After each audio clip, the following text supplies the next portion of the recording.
Hello everyone, welcome back to the channel. Sorry if the audio's a bit funny, I'm on my phone and it's a bit windy. I've just finished a great bunch of intervals. It was supposed to be 3 by 10 minutes at what might be threshold at the minute. I'm not quite sure what that is because I haven't really tested, but I kind of went off feel. And it's quite easy to do really, because that's all you need to do is monitor your heart rate. I think that's one reason why I've always worn a heart rate monitor, even when I started training with power, because say if you lose your power meter for some reason, it drops out, you've still got another gauge there somewhere. But in terms of RPE, I mean threshold, it's usually the power you can hold for something like, 30 to 45 minutes if you haven't trained it for any length of time further than that, which I haven't. So today's workout was supposed to be 3 by 10. And I altered it because of the climb that I've used. And look at that. Oh, I'm absolutely covered in salt. I don't know if you can see like the saltiness from the road. It's that time of year with the gritting, but I've come up this hill because I've needed a climb that I can push against rather than doing it on a flat road. I'm not quite conditioned enough to do that yet, because when you're trying to push high power on a flat road, sometimes like the speed can run away from you, and then you're always playing catch up with that power. And if you do it on a slight gradient, as many of you know, it gives you something to push against at all times. So I've chosen this climb, which is about probably 12 minutes. I swapped out the 3 by 10 for 2 by 8, and then the last rep was basically all the way to the top, which it flattens off a little bit, which is why I kind of shortened the intervals to 8 minutes. I thought with the headwind, I might have been able to get away with doing the whole thing and it would have been 10 minutes, but obviously not. So that's how I adapt the workout sometimes. Still trying to keep almost the same total time that I was aiming for around 30 minutes or a couple of minutes short. But that doesn't really stop me from doing another effort on the way home, on a different climb, or just fitting in a couple more minutes. This time of year, it's like, because we're not really anywhere near training for anything really specific, the specificity of the workout doesn't really, not that it doesn't matter. I mean, you've got to kind of monitor, and you obviously want to improve session by session. But this is the time of year when I like to say, stuff it. Let's just get some time in.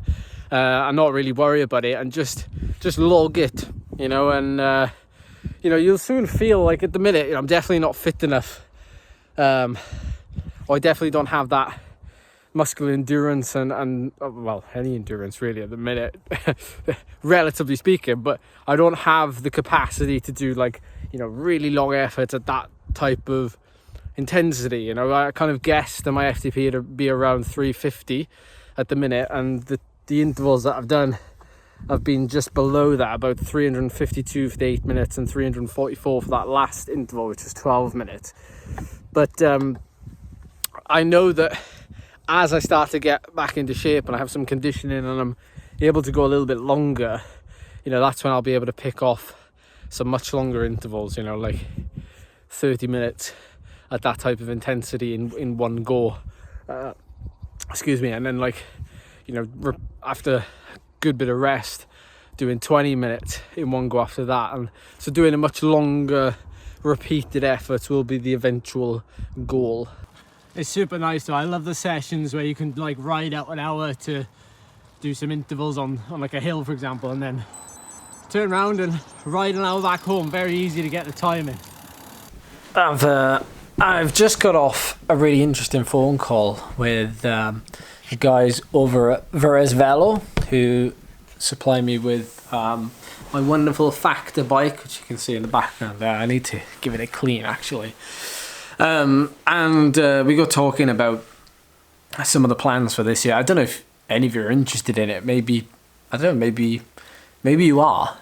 So I'm going to talk about it for the next couple of minutes. But how it works is we kind of have an agreement every year, or I say a catch up. We often catch up, but the agreement at the start of the year is kind of what we have planned, what we expect, and what we kind of want to do from both parties, and then we try and make it work, basically.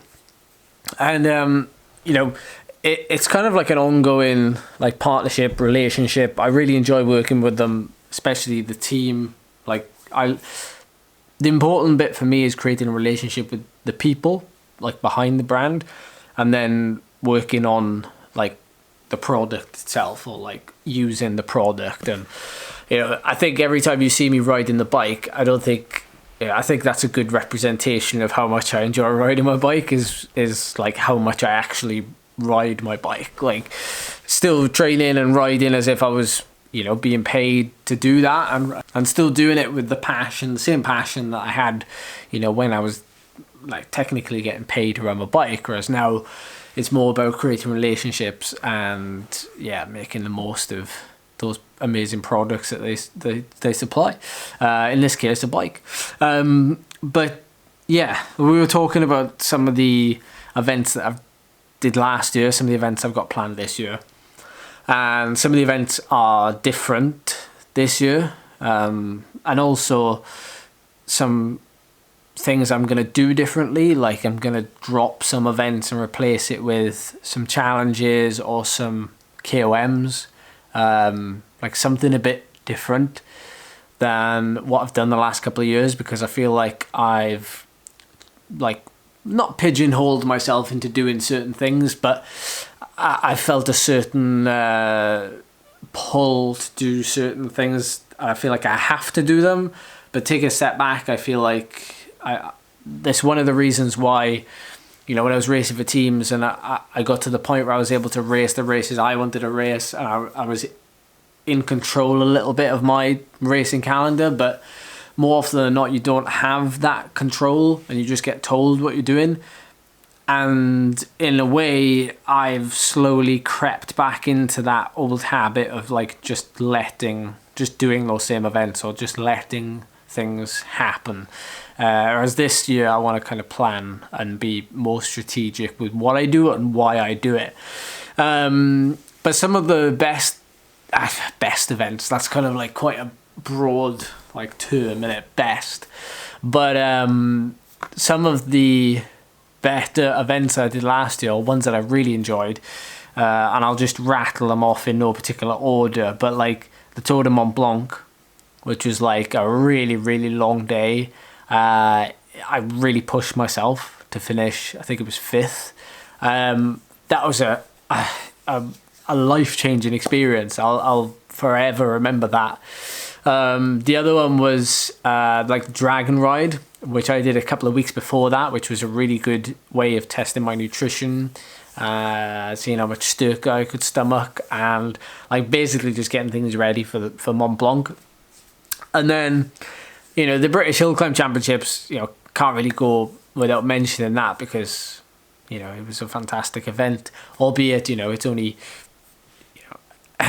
like a quarter of an hour's worth of race, but like it's not really it's not as long as like the Tour de Mont Blanc, obviously, which was like 12 hours, but each to their own. Everybody gives different efforts, of course, but for me, like those events and getting the chance to ride across the country of Portugal was also a fantastic week. Met new people from all over the world.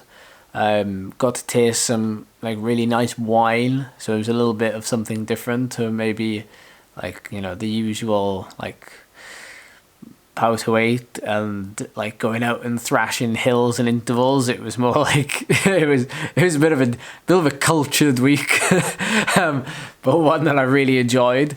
And like, to be honest, I know people have done this already, and I'm probably a little bit late to the party, but my Strava stats for the year, if you're interested, I don't know if you are, but like the total days active was 269, which is I mean, it's probably not as active as I thought it was, although that's still a load of days.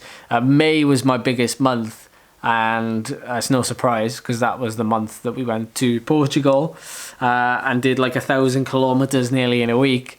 And then some of my top photos on Strava were the one at the Dragon Ride, the one at the Tour de Mont Blanc, and then how can I forget the Maratona? Like, the Maratona was probably the greatest event that I've been to that just had like the greatest atmosphere, the greatest setting for an event, like the scenery, the temperature. Like, it wasn't even, the thing is with some days you have like the perfect day, and I think that the day that we did the Maratona was like the perfect day. Whereas like the Dragon Ride, I think would have trumped that if it wasn't as hot as it was. It got a little bit like hot towards the end in the last couple of hours of the 300k. The Maratona is not as long as that. You know, the event is only, I think, like 140, 130 kilometers. So you can kind of go a little bit harder. But the temperature, everything was perfect. It was like, there was literally nothing wrong with the day. And I remember crossing the finish line at that event, and they're rolling up to the Alp Cycles tent, and the guys were there like, have you even ridden? But to be honest, lots of people were in a similar boat. Like, it was like, it was a challenge, and it was like, it pushed you, but you didn't, like, it was just such a good day that you didn't feel like you'd really ridden further than like 50k. It was a great day. So my total time in 2023 was 727 hours of training, just shy of 20,000 kilometers, and elevation gain of 250,000 meters. And yeah, in fact, the hilliest month was June.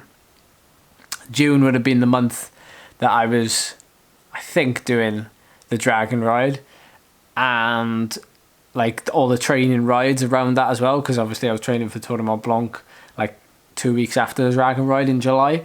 So all of my training was gearing like towards like, you know, hills, big hills, like really hilly days, big volume as well. And so May, June just happened to be like my biggest elevation months of the whole year, where I was climbing like 35,000 meters of climbing in June. In comparison, actually, my actual lowest elevation was in February. I did take some time off in February, but it's funny that October, which is British Hill Climb Championship month, was actually my lowest, or one of my lowest elevation gain months, which is kind of ironic. The most kilometers ridden was in May. Again, that is no surprise. So April, May, June were definitely the months of the year where I had the biggest volume, biggest amount of climbing, like the most amount of time training. And to top it all off, my longest activity was the Tour de Mont Blanc, the 3 countries in one day, 326 kilometers, which made it almost 500% longer than my average activity. That's pretty insane. Right, I've just shared mine with you. I want to know which month. I want to know how many meters. No, well, how can we do this? I want to know from you which month you climbed the most. I'm intrigued. Was it in the winter when you were indoors on Zwift and training a lot more? Or was it in the summer when you were out maybe doing events or training around your local roads on a weekend? Let me know. I'm interested to know the distribution of when you were doing the most amount of climbing. Right, that's it for this video. I hope you enjoyed it. I'll see you in the next one.